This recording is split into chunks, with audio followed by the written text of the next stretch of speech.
Estimados instructores, mi nombre es Milton Sandoval y en el presente video daré la introducción a nuestro proyecto titulado Evaluación de la calidad del agua en estuarios y lagos de importancia nacional, un estudio hidroquímico para la sostenibilidad ambiental.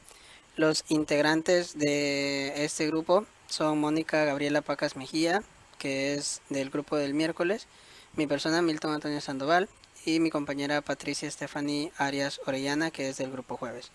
Como descripción del proyecto es que lo que vamos a presentar es una recopilación de datos que se tomaron del año 2020 al 2022 por el Laboratorio de Toxinas Marinas en la Universidad de El Salvador.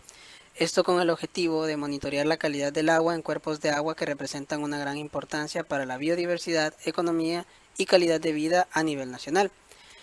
Además de esto, cabe destacar de que la importancia de realizarse este proyecto es buscar el obtener resultados que nos permitan identificar posibles fuentes de contaminación según la posición del cuerpo de agua y también proponer medidas para la gestión sostenible de estos recursos acuáticos. Sin embargo, como podremos observarlo posteriormente, hay una gran cantidad de datos que se obtuvieron durante estos dos años, casi 3 años que duró el proyecto, y por lo tanto es de suma importancia y también de bastante ayuda el poder utilizar la ciencia de datos y esto pues se hará usando herramientas que conocimos en el curso en el lenguaje de Python. Ahora bien, la justificación de realizar este proyecto es que las condiciones físico-químicas de los estuarios y lagos pueden representar una gran influencia en la biodiversidad y las actividades económicas, como ya había mencionado anteriormente. Y por tal motivo es necesario monitorear la calidad del agua de estos cuerpos y así, a partir de los resultados que se obtengan y también de los análisis que se hagan de esos resultados, podemos comprender cómo es la dinámica de estos cuerpos de agua y poder identificar fuentes de contaminación según las concentraciones de cada nutriente. Antecedentes del proyecto. El exceso o un aumento de nutrientes se encuentra entre los problemas más comunes de contaminación del agua que afectan los cuerpos de agua alrededor del mundo. Altas concentraciones de nutrientes resultantes de las actividades humanas pueden disminuir la salud de los ecosistemas, ya que puede provocar un exceso de crecimiento biológico llamado eutrofización y floraciones algales nocivas, que también se conoce como FAN. En agua dulce, las FAN a menudo son causadas por cianobacterias. Ahora bien, estas cianobacterias pueden llegar a producir toxinas que van a afectar el medio acuático y las redes alimentarias, que al mismo tiempo va a dañar la salud de los animales y también de los humanos, ya que muchas veces nosotros consumimos ciertos productos que se obtienen de estos cuerpos de agua. Además de ello, también tenemos registrado que el fenómeno del Niño del 2018 al 2019 causó alteraciones climáticas y probablemente esto contribuyó a floración de algas en algunos cuerpos de agua dulce en 2019 en El Salvador. Este proyecto, como se realizó posteriormente a estos años, tiene como objetivo el evaluar el impacto de estos eventos en la calidad del agua de los estuarios y lagos de importancia nacional. Por ende, se realizó un estudio con una duración de más de 2 años, en los cuales se recopilaron datos que, si su análisis se realizara por medios tradicionales, podría resultar en algunas conclusiones poco precisas o en dificultades al momento de obtener una correcta descripción, procesamiento y exploración de datos. Y a partir de esto que también determinamos los siguientes objetivos, que gracias a este proyecto se podrá describir la proporción y concentración de nutrientes en los cuerpos de agua estudiados, se utilizarán técnicas de análisis estadístico y modelado para interpretar los datos recopilados, se identificarán también patrones espaciales y temporales de variación en la calidad del agua y como un objetivo mucho más general es que se realizará una automatización de los análisis de datos hidroquímicos usando el lenguaje de Python para identificar posibles patrones de contaminación en muestras de agua. Ahora la descripción del conjunto de datos.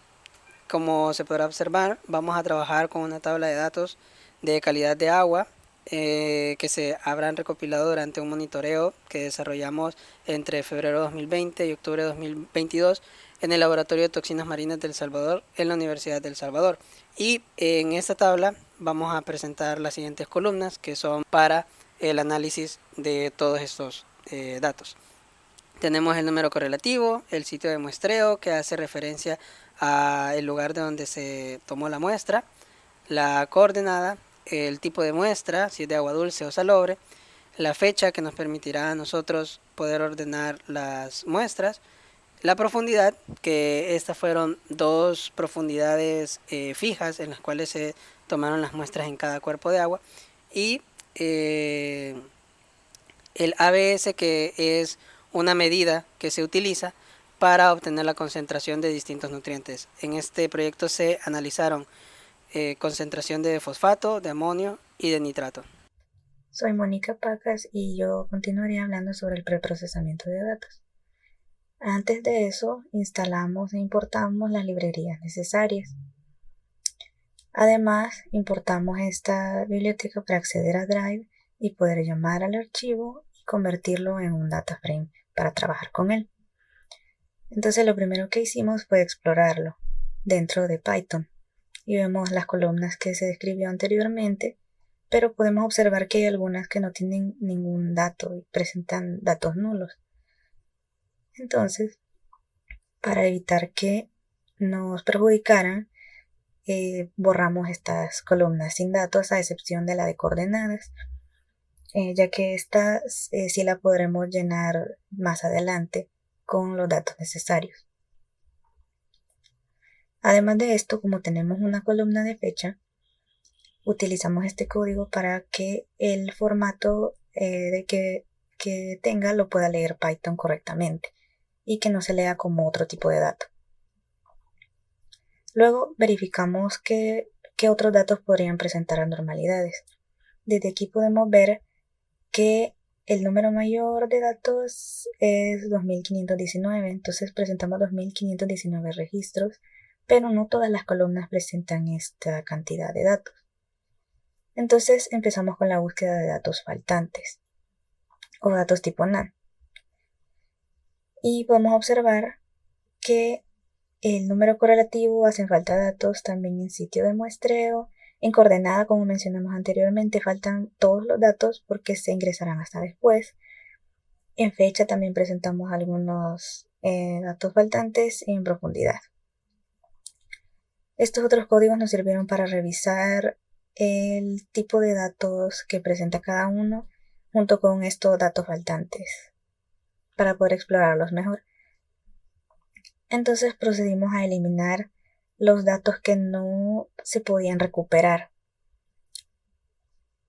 Para eso usamos dropNA en sitio de muestreo, fecha y profundidad. Y luego verificamos que ya no hubieran datos faltantes. Como vemos, ya solo quedó el número correlativo y coordenadas. Luego verificamos los tipos de datos que presentaba cada columna, ya que observamos algunos errores. En la columna de sitio de muestreo se repetían dos de esos sitios. Lago de Ilopango aparece 2 veces y Lago de Coatepeque otras también 2 veces. Eso podría deberse a algún espacio que Python lo toma como que fuera un tipo diferente de variable. Entonces utilizamos este ciclo for con la condición necesaria para poder corregir esto. Y luego verificamos que efectivamente se logró arreglar este problema. Luego en la columna de tipo de muestra habían también muchos errores, ya que nosotros solo necesitamos saber si es agua dulce o salobre. Y vemos que hay varias variables que no pertenecen a esta categoría. Pero sabemos que las lagunas y lagos presentan agua dulce y los esteros y barras presentan agua salobre. Igual marine es sinónimo, y seawater es sinónimo prácticamente de salobre. También investigamos que standard es un error,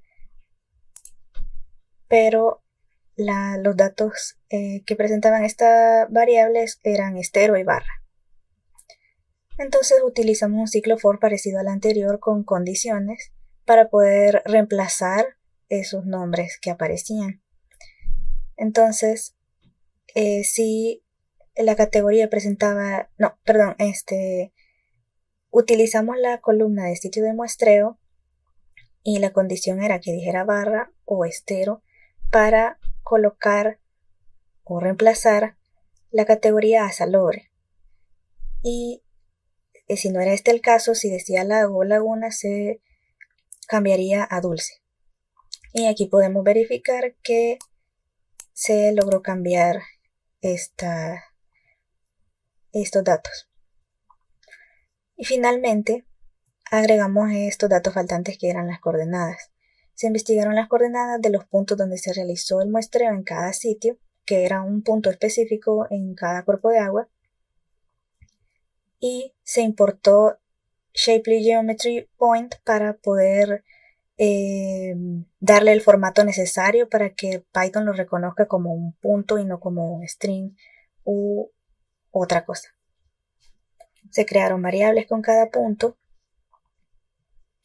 y se realizó este ciclo for para poder ingresar cada dato a la columna de coordenadas.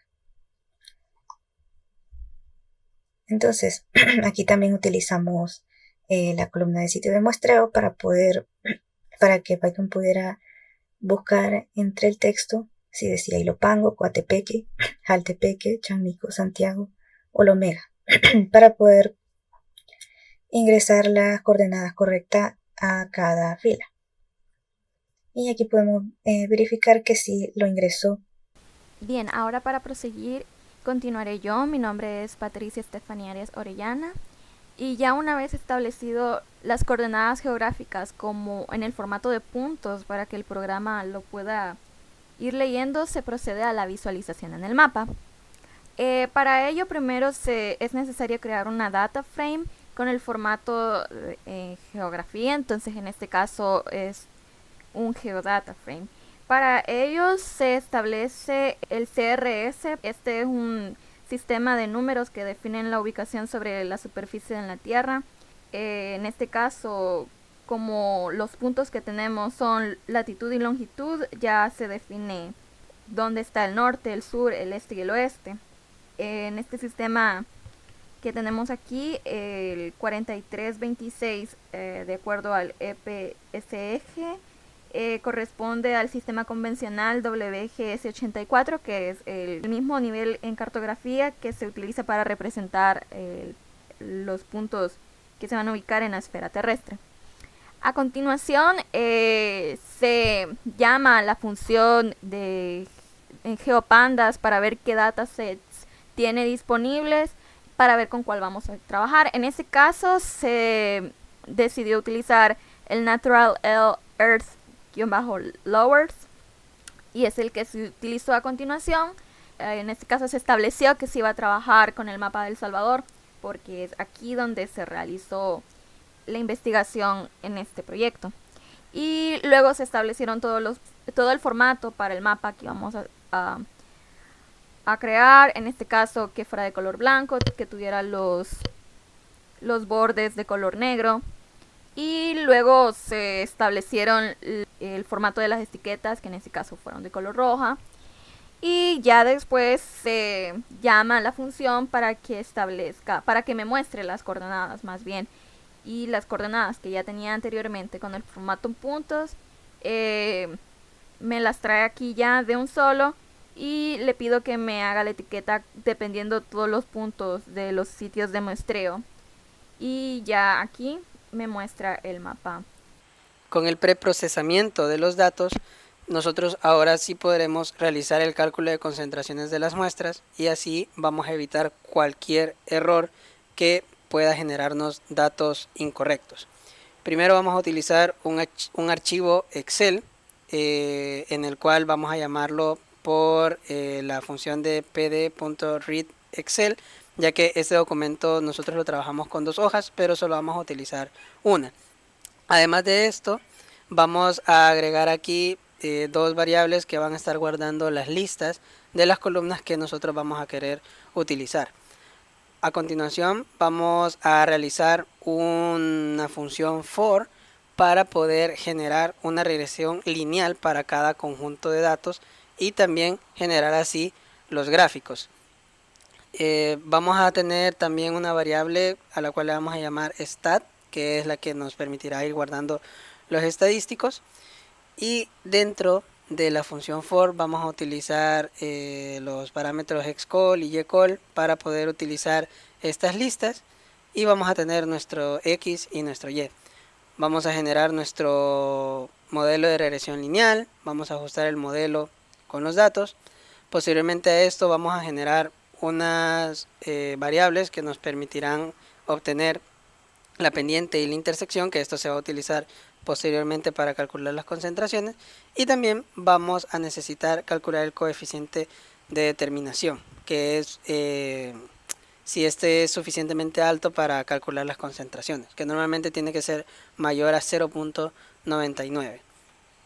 Aquí almacenamos los resultados, que es lo que nos va a permitir graficar, y aquí le damos todos los parámetros para poder graficar la línea de regresión, y posteriormente nos mostrará la regresión lineal de todos nuestros datos. Aquí tenemos el de la concentración de PO4 y también de el dato que mencioné al principio en la descripción del proyecto, que es lo que nos permite a nosotros obtener la concentración. Podemos observar de que tiene un R bastante bueno, 1.0, este es 1.0, y este salió un poco bajo, 0.98, pero todavía se puede utilizar porque podemos observar que los datos están bastante cercanos a la curva esperada. Posteriormente a ello, con los datos que estuvimos guardando acá sobre la pendiente y la intersección, se utiliza una fórmula que igualmente va a ser introducida en una función for para que esto pueda realizarse en todos los registros de nuestro data frame, y a partir de esto vamos a obtener la concentración de fosfato, nitrato y también amonio en todos los registros de nuestros datos. Llegamos a la parte de los gráficos. Aquí se realizaron 3 diferentes gráficos. Primero, el gráfico de dispersión. Se realizó una depuración de datos final en donde fue necesario hacer uso del método error scores por todos aquellos datos que no eran de tipo numérico, para que en el proceso de conversión no se generara un error ni se detuviera la ejecución del código. En cambio, estos valores que no eran numéricos se convirtieron de forma segura a NaN. Esto se realizó debido a que se iba a hacer uso de valores numéricos para poder hacer la conversión a fecha. No era necesario que todos los datos de fechas del año tuvieran el valor numérico, porque se iba a sacar solamente el mes. Y ese mes fue con el formato que se trabajó. Al igual se hizo lo mismo con los valores de fosfato, amonio y nitrato para sacar la media mensual de cada uno de ellos. Igualmente se siguió considerando la profundidad de 0.5 metros y de 20 metros como valores diferentes. Con estos datos ya generados se procedió a realizar 3 diferentes gráficos de dispersión para los 3 diferentes nutrientes: fosfato, amonio y nitrato. Y aquí se establecieron todos los formatos para cada uno de ellos. Luego de esto se realizó el gráfico de barras, el cual consideró los promedios por año. Entonces se realizó lo mismo que arriba, solo que el filtro esta vez ya no fue mensual, sino que fue anual. Para ello aquí se hace uso de la letra Y, igualmente se realizó una media anual para cada uno de los nutrientes. Por último, aquí se realizó todo el formato de cada uno de los 2 gráficos de barra para comparar los diferentes tipos de profundidades. En este caso fue la media de los niveles anuales de los nutrientes a 0.5 metros de profundidad y a 20 metros de profundidad. Se ve la diferencia en cada uno de ellos dependiendo la concentración de nutrientes y dependiendo del año. Ya para terminar, se realizó un último gráfico de los mapas de calor correlacionando los diferentes nutrientes. Se puede ver en el mapa de calor de que tanto el amonio y el nitrato poseyeron entre ellos una alta correlación, siendo la más alta de ellos de 0.79. Por último, se tiene el informe con Pandas Profiling, en el cual se hace un resumen rápido de todos los datos que hemos obtenido. En este caso se pueden ver el resumen a modo grosso. Se puede ver los sitios de muestreo, cuántas muestras se sacó en cada uno de ellos. Se puede ver los dos diferentes tipos de muestras, que en este caso fueron dulce y salobre. Se pueden ver la profundidad, cuántas muestras se sacaron para cada una de las profundidades, así como los datos del amonio, los datos del nitrato y del fosfato, las interacciones y correlaciones en las tablas.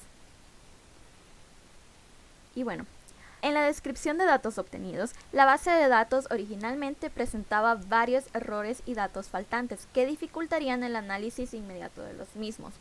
Luego del preprocesamiento se obtuvo dataframe limpio y corregido, con el cual se pudo explorar la relación entre los nutrientes estudiados, sus sitios de muestreo y la profundidad, además de analizar su variación a lo largo de los años de muestreo y calcular su concentración.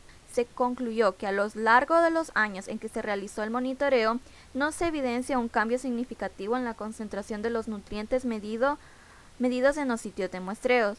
Los registros a mayor profundidad, los de 20 metros, presentan mayores concentraciones para los tres tipos de nutrientes analizados, el fosfato, el nitrato y el amonio, los cuales presentaron una correlación positiva entre ellos, mayor a 0.70, lo que quiere decir que si se da un aumento en la concentración de uno de los nutrientes, los otros también aumentarían. Con estas conclusiones damos por finalizada nuestra presentación y agradecemos muchísimo la atención prestada.